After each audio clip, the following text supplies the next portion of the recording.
এটা কীরকম মানুষ, বামন। কিন্তু আমি যে এরকম, এটা তো আল্লাহর সৃষ্টি, তাই না? এটা আমি মেনে নিয়েছি। নিজে না কামাই করতে পারি তো শুধু পরিবার না, সমাজের কাছে না, পরিবারের কাছেও সবাই বোঝা। এভাবেই মানুষের কাছে শোনা কটু কথার বিষয়ে বলছিলেন খর্বাকৃতি বা বামন মেরিনা আক্তার। বয়স ২৬ বছর, তার উচ্চতা ৩৯ ইঞ্চি। সম্প্রতি দিনাজপুর সরকারি কলেজে সমাজবিজ্ঞান বিষয়ে মাস্টার্সে ভর্তি হয়েছেন। তবে মেরিনার পড়াশোনার খরচ জোগাতে হিমশিম খেতে হচ্ছে তাকে ও তার পরিবারকে। মেরিনার বাড়ি দিনাজপুরের বিরল উপজেলার মাটিয়ান খাড়িপাড়া গ্রামে। দিনমজুর বাবা সৈয়দ আলী আর গৃহিণী মা নূর নাহার বেগমের ৪ সন্তানের মধ্যে একমাত্র খর্বাকৃতি মেরিনার অবস্থান তৃতীয়। উচ্চতা ব্যতীত পরিবারের অন্য সদস্যদের সঙ্গে স্বাভাবিক জীবনযাত্রায় খুব বেশি পার্থক্য নেই মেরিনার। এ কারণে কঠিন হয়ে পড়েছে তার পথ চলা। তবে মেয়েকে নিজেদের কষ্ট বুঝতে দিতে চান না মা ও বাবা। মেয়েটা ভালো শিক্ষিতা করলে প্রতিবন্ধী লোক হয়তো কোনো চাকরি টাকরি পালে খাওয়া পারবি, ভবিষ্যতে ওর লাভ আছে। এই জন্য মানসিকতাতে ধরি, আমি চিন্তা ভাবনা করি, ওকে লেখাপড়া শিখাচ্ছি। 3টা মেয়ে, আমার 2টা মেয়ে সাবাল, আমার তো বড় লম্বা চেওড়ায়, ছেলেটাও আমার লম্বা চেওড়া। এই একটা মেয়ে দিয়ে একটা খাটো হয়, মানুষ খারাপ মনে করে, হয়তো কোনো জাত ভাষা খারাপ আছে, এটা নিয়েও কেউ কিছু কহে, অনেক কিছু মানুষ কথাবার্তা, এটা শুনি মন তো খারাপ হয়। বেটিটা বিয়া দিছি, ছেলেটাকে বিয়া দিছি, একে বিয়া দিইনি এখন। সে পড়াশোনা করে, টাকা পয়সা দিতে আনা বিয়ে বাড়িরা। মাটিয়ান গ্রামে ৩ শতক জমিতে টিনের চালাযুক্ত 2 কক্ষের একটি ছাপরা ঘর, লাগোয়ায় একটি টিনের ছাউনিযুক্ত রান্নাঘর। সৈয়দ আলীর মাথা গোজার ঠাঁই এটাই। মেরিনা নিজের পড়ালেখা, সংসারের কাজকর্মের পাশাপাশি সকাল বিকেল 3টি ব্যাচে কয়েকজন শিক্ষার্থীকে পড়ান। সেখান থেকে কিছু আয় হয়। আর বাড়ির পাশেই একটি প্রাথমিক বিদ্যালয়ে শিক্ষার্থীদের হাতের লেখা শেখান।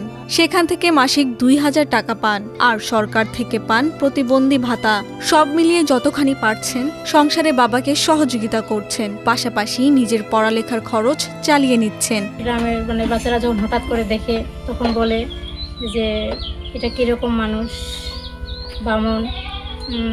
যখন রাস্তাঘাটে যাই অনেকে এবার কি করে আর কি ঠিকঠাক করে যে ওই যে যাচ্ছে একটা বামন মেয়ে, শুনে খারাপও লাগে।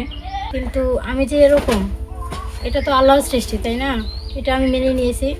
কিন্তু আমি ছোটোবেলা থেকে অনেক কষ্ট করে লেখাপড়া করতেছি। আমার বাবা কৃষি কাজ করে, আমার বাসায় কাজ করেন, কখনো মানুষের বাসাতেও কাজ করেন।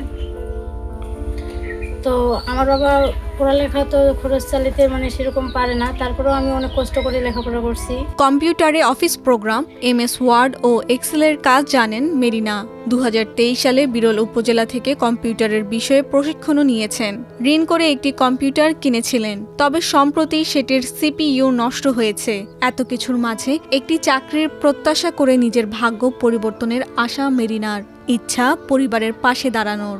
যদি নিজে না রোজগার করতে পারি, নিজে না কামাই করতে পারি তো শুধু পরিবার না, সমাজের কাছে না, পরিবারের কাছেও সবাই বোঝা। আমি এই জিনিসটা বুঝতে পারছি যে আমি নিজেও একজন ফিল করতেছি, বুঝতে পারতেছি যে আমিও একজন পরিবারের বোঝা, এটা বুঝতে পারতেছি আর কি।